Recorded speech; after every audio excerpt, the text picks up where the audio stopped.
Παιδιά, λοιπόν, Απόστολα, σε πάμε σπίτι τώρα. Οπότε, με το αμάξι θα πάμε. Γιατί όχι με τα πόδια? Λοιπόν, έλα Απόστολα, μπες. Θα πω.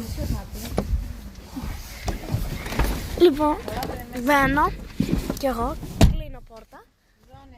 Ζώνες, ένα λεπτό. Θα σας πω τώρα, δεξιά, αριστερά. Ναι, πριν μου πεις να τις πάρεις. Λοιπόν, εδώ πέρα και Απόστολος.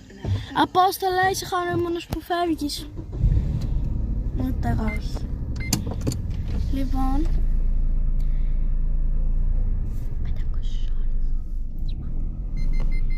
Έβαλε ζώνη, εντάξει, έβαλες. Γιατί δεν τον έχεις εδώ και το έχεις εδώ? Λοιπόν, θα κάνω και part 2. Bye!